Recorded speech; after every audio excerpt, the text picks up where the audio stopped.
Hi guys, welcome to my channel.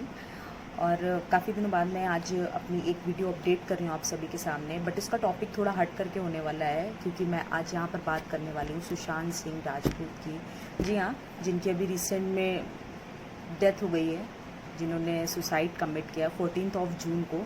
और आप सभी को पता है इसके ज़िम्मेदार कौन है। The so called Bollywood and the Bollywood के सौदागर। सो आज हम थोड़ी सी उस पर चर्चा करने वाले हैं और मैं आपको कुछ क्लिप्स दिखाने वाली हूँ जो मैंने अपनी पर्सनल फ्रेंड्स से डिस्कस किया, उनसे वो क्लिप बनवाई आप सभी से शेयर करने के लिए। सो फर्स्ट ऑफ ऑल हम यहाँ पर बात करने वाले हैं डिप्रेशन की। जैसा कि रिपोर्ट्स हैं और जिन लोगों का कहना है कि सुशांत सिंह राजपूत की ने जो सुसाइड कमिट किया है वो डिप्रेशन की वजह से किया है। और भाई उसको डिप्रेशन है, सोचो उस जैसे बंदे को डिप्रेशन था, जिस बंदे ने AIEEE में 7th रैंक लाया ऑल इंडिया में। एंड साथ ही साथ यहाँ से धीरे धीरे स्टेप बाय स्टेप पहुँचा ऊपर तक, स्टार बना, लोगों के दिलों पे राज किया, लाखों करोड़ों फैंस हुए उसके। उसके बाद उसे सुसाइड करना पड़ा, ऐसे क्यों ना हुआ? बिकॉज ऑफ सम, क्या बोलूँ, मुझे तो वर्ड्स भी नहीं समझ में आते हैं सीरियसली। डायरेक्टर्स एंड प्रोड्यूसर्स जिन्हें लगता है कि उन्हें स्क्रिप्ट मिल गई है और उनको उनके पास पैसे हैं, उनके पास सारी फैसिलिटीज़ हैं, वो किसी को भी एक्टर बना सकते हैं, वो किसी को भी उठा सकते हैं, वो किसी को भी गिरा सकते हैं। सबसे बड़ी गलतफहमी उनके अंदर यही होती है।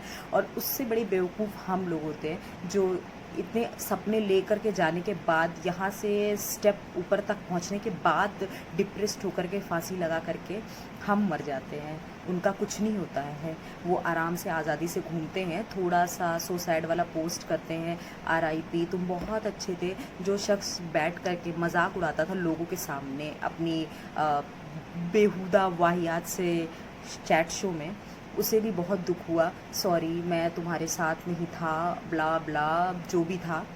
और उसी के साथ बहुत सारे मैंने एक्टर्स का देखा पोस्ट, ऑलमोस्ट 70% बहुत सारे बॉलीवुड एक्टर्स ने पोस्ट किया क्योंकि उन्हें लाइक चाहिए थे भाई, कमेंट चाहिए थे, जस्ट बिकॉज ऑफ दैट, उससे ज़्यादा कुछ नहीं था। एंड मैंने देखा लास्ट रिचुअल्स जो थी सुशांत सिंह राजपूत की, उसमें भी बहुत सारे उसके सीरियल्स के जो को एक्टर्स थे या उसके फ्रेंड्स थे से TV सीरियल्स के, वही वहाँ पर दिखे, एक्सेप्ट आई गेस वरुण, श्रद्धा, कृति, जैकी और हाँ सोनू।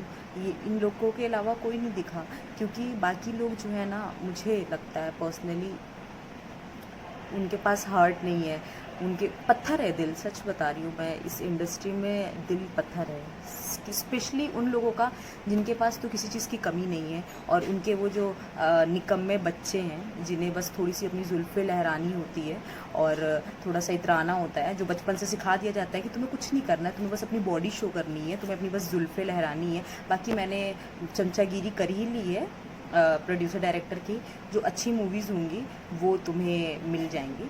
सो इसी तरह से सुशांत के साथ भी यही सब हुआ। उनकी 6 मूवीज़ जो हैं, 7 मूवीज़, उससे उन्हें निकाला गया और ये सब कारण है। जेलसी बहुत बड़ी है आउटसाइडर्स के लिए, जो इस इंडस्ट्री में जेलसी है ना, वो शायद ही किसी भी इंडस्ट्री में ऐसा होता होगा, सच बता रही हूँ। और मैंने इतना पढ़ा, इतना डिप्रेस्ड हुई कि इन लोगों की वजह से हमने एक डायमंड, एक जेम खो दिया, जिसे अभी कहाँ तक जाना था, कितनी ऊपर जाना था, किसी ने भी नहीं सोचा था कि वो कहाँ तक, वो बंदा क्या कर सकता है। एंड इन लोगों की प्रॉब्लम यही थी, इन लोगों को लगता था कि इनके जो ये बच्चे हैं ना, जो क्या कह सकते हैं हम, सिल्वर फॉइल में लपेटे हुए, चमचमाते हुए जो प्रोडक्ट्स हैं इनके, नेपोटिज्म के प्रोडक्ट्स, वो कहीं सुशांत से पीछे ना रह जाए।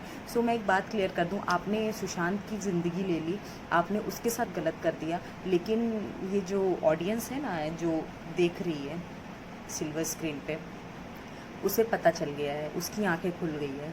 सो अब आपके साथ आपकी ये जो चाल है ना, मुझे नहीं लगता चलने वाली है। और को मतलब पवित्र रिश्ता, उसके पहले जो सीरियल उसका था, वहाँ से देख करके स्टार्ट किया देखना, उसकी मूवीज़ देखना स्टार्ट किया। काई पोचे देखा मैंने, डिटेक्टिव व्यंबकेश बख्शी देखा, वो मैं स्पेशली देखने गई थी, but I was not aware, ना मुझे इतना इंटरेस्ट था कि हाँ कौन है, बस मूवी देखने गए। बट जब मूवी देख करके बाहर आए ना, तो इट वॉज़ लाइक कि कुछ अलग था। सुशांत के लिए अलग सी रिस्पेक्ट थी, उसकी एक्टिंग के लिए अलग से सैल्यूट था। बेसिकली बहुत गलत किया है इंडस्ट्री वालों ने, और सब इसके खिलाफ है। सब मिलकर के वॉइस उठाएंगे तभी कुछ होगा। सुशांत सिंह राजपूत को जस्टिस इसी तरह मिल सकता है। हम उसे वापस नहीं लेकर आ सकते हैं, लेकिन अगला सुशांत सिंह राजपूत बनने से हम रोक सकते हैं। इस बारे में मैं काफ़ी ज़्यादा डिप्रेस थी, काफ़ी ज़्यादा मुझे कुछ समझ में नहीं आता कि मैं क्या करूं। तो मैंने कुछ लोगों के रिव्यूज़ लिए थे सुशांत सिंह की जो सुसाइड उन्होंने कमिट किया उस पर। मैं चाहूँगी कि मैं वो क्लिप्स आप सभी से भी शेयर करूँ। So just have I am resident of Lucknow. Here we are discussing about the sad demise of our one of the greatest actor, Mr. Sushant Singh Rajput. I think this is not the case of depression, but it is the case of the dream which has been killed by the number of directors of Bollywood. Sushant Singh Rajput, the real talent of the industry, who has been in the industry for very few years, and he was the young talent, and I don't think that the young talent has been facing so much of depression in life that he will take such a step. Even the family is not accepting the real truth.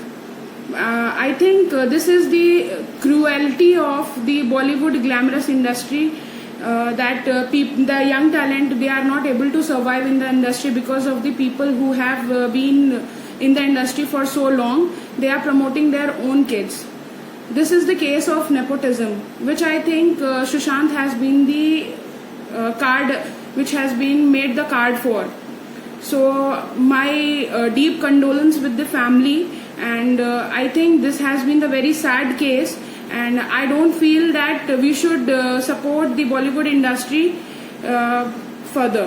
Thank you. मैं जरीन सिंह, जैसा कि आप सबको पता है, आजकल सबसे ज़्यादा चर्चा में सुशांत सिंह, जो लोग बार बार हर जगह बोला जा रहा है कि उन्होंने आत्महत्या की है, लेकिन मैं जहाँ तक मानता हूँ ये आत्महत्या नहीं है, बल्कि एक तरीके का मर्डर है। ये जो बड़े बड़े बॉलीवुड के जो फिल्म निर्माता हैं जैसे करण जौहर, अनुराग कश्यप, ये उनके द्वारा किया गया एक मर्डर है। जो लोग अपने स्टार किड्स को बढ़ने के लिए इतना बढ़ावा देते हैं, लेकिन वही एक जो स्ट्रगलर एक ग्राउंड लेवल से उठ के जो एक टैलेंट जो मीडिया में आता है, जो एक सेलिब्रिटी में बनता है, वो एक सुशांत सिंह था, जिसको बॉलीवुड के बड़े बड़े लोगों ने उठने नहीं दिया, जिस कारण उसने अपनी परेशानियों का जिक्र किसी से नहीं किया और अंदर ही अंदर घुटते चले गए। आखिर कम से कम किसी से जिक्र तो करते, किसी को बताते तो। एक सुशांत सिंह ऐसा चमकता सितारा था बॉलीवुड का जो बहुत ही ऊंचाइयों तक था, लेकिन कुछ लोगों की वजह से और फिल्म इंडस्ट्री के कुछ बड़े बड़े कलाकारों की वजह से उन्होंने अपने जीवन में निराशा को मानते हुए ये कदम उठाया। और हम सब लोग ये प्रण लेते हैं कि बॉलीवुड के बड़े बड़े निर्माता की जो मूवियाँ हैं इनको हम बायकॉट करें, जैसे करण जौहर, अनुराग कश्यप, सलमान खान, इस तरीके के लोगों को बायकॉट करें। हमें उन लोगों की मूवियों को नहीं देखना है। और मैं यही सबसे दुआ करूंगा कि जो ग्राउंड लेवल से जो स्टार उठता है वही एक सच्चा स्टार होता है, वही एक सच्चा। नमस्कार। डिप्रेशन बेसिकली एक चीज़ है कि आपकी इच्छा शक्ति कमज़ोर हो जाए, वही डिप्रेशन का कारण बनता है। ऐसे में आपको जिस चीज़ का आपके ऊपर विचार बन रहा है, जो आपको प्रभावित कर रहा है, उस चीज़ के बारे में सोचना कम कर देना चाहिए। आप उससे बाहर निकल जाएंगे। अगर आप उसके बारे में सोच रहे हैं तो आप उसको ज़मीन दे रहे हैं, आप उसको भूमि दे रहे हैं वो आप पे हावी होने के लिए। अगर आप वो चीज़ हावी नहीं होगी तो आप कभी भी डिप्रेशन का शिकार नहीं होंगे। कुछ भी कदम उठाने से पहले आपको एक बार सोचना चाहिए कि क्या आप इस चीज़ के लिए आए थे, इस सृष्टि में आपका जन्म हुआ, आपकी उत्पत्ति हुई क्या इस चीज़ के लिए। आपको एक बार ये इस चीज़ पे गौर करना चाहिए। और अगर कोई भी अवस्था आपके अनुकूल नहीं हो रही है तो उसको छोड़ दीजिए, एज इट इज़ छोड़ दीजिए। शायद कुछ और आपके लिए लिखा हो। ज़रूरी नहीं कि जो चीज़ के पीछे आप पड़े हो या जो चीज़ आप चाहते हो वो चीज़ आपके लिए हो। और जब वो चीज़ नहीं होती है तो उस सोच से कि वो चीज़ मुझे प्राप्त नहीं हुई, वही डिप्रेशन का कारण बनता है। उस चीज़ को एज इट इज़ छोड़ देंगे, आप उस चीज़ से बाहर आ जाएंगे। जो आपको जिस राह पे चलना है, जिस मार्ग पे चलना है, आप स्वतः उस मार्ग पे पहुंच जाएंगे। दिखाया। सो द डिप्रेशन और नेपोटिज्म की हम जो बात करें तो उसमें मैं यही कहना चाहूँगी कि प्लीज़ अब हम नहीं चाहते कि हमारी इंडस्ट्री में या जो हमारे आउटसाइडर्स जिन्होंने इतनी मेहनत करके इस इंडस्ट्री का भी नाम किया है, जो ये चमचे वाली इंडस्ट्री है, आप सभी कोई भी गलत कदम ना उठाएं। हम सब आपके साथ हैं और हम दूसरा सुशांत नहीं बनने देंगे, हम दूसरा विक्टिम नहीं बनने देंगे। इस चीज़ का अफसोस हमें लाइफ टाइम रहने वाला है, बट हम ना उनकी फैमिली को, उस बंदे को वापस कर सकते हैं और ना अपनी ज़िंदगी में ला सकते हैं। और ये जो बॉलीवुड के बिगीज़ हैं, इनको क्या फ़र्क पड़ना है, इनकी तो मौज है। इनको क्या था, थोड़ा सा स्टेटस डाला, रोया गाया, अब सब अपनी शूट पे बिज़ी हो गए, किसी को घंटा नहीं फ़र्क पड़ना है, जो फैक्ट है। बट आम जनता को, पब्लिक को फ़र्क पड़ रहा है, क्योंकि जिस तरह से सभी ने सपोर्ट किया, जस्टिस फॉर सुशांत ट्रेंड चला, उस तरह से हमें एक साथ रहना है। और ये जो चमचे हैं और ये चमचों के जो बच्चे हैं, इनसे आगे लेकर के जाना है टैलेंट को। सो एट लास्ट में मैं यही कहूँगी कि डिप्रेशन में जा कर के अपनी लाइफ देने से बेहतर है कि आप कुछ ऐसा करें कि ये जो चमचे और जो गलत लोग हैं उनका मुंह बंद हो, और रास्ते एक बंद होता है 1000 खुलते हैं। तो बिल्कुल हार नहीं मानना है किसी को भी, किसी भी फील्ड में कहीं भी हार नहीं मानना है। लास्ट में सुशांत के लिए कुछ लाइंस मैं इस डायरी से आप सभी से शेयर करना चाहती हूँ। तुम यूं ही भीड़ में होकर अकेले क्यों खड़े हो जाते हो, तुम यूं अकेले घुटते हो फिर औरों को क्यों हंसाते हो। किन ख्यालों का खौफ सताता है तुम्हें, किन ख्यालों का खौफ सताता है तुम्हें, जो अपनी बात कहने से घबराते हो। तुम यूं भीड़ में अक्सर अकेले क्यों हो जाते हो, पास होकर भी दूर क्यों हो जाते हो। आज फुर्सत से तुम्हारी बातों को सुनना है, आज फुर्सत से तुम्हारी बातों को सुनना है। आओ बैठो और कहो जो तुम्हें कहना है। ऑल्दो इट्स लेट, काश ये सुशांत को हम डेडिकेट कर सकते, सुशांत सुन सकते। Thank you so much for watching my video, and I guess कि आप सभी हमें सपोर्ट करेंगे और ज़रूर अपने व्यूज़ शेयर करिएगा, लाइक करिए, कमेंट करिएगा, सब्सक्राइब करिएगा। Thank you so much.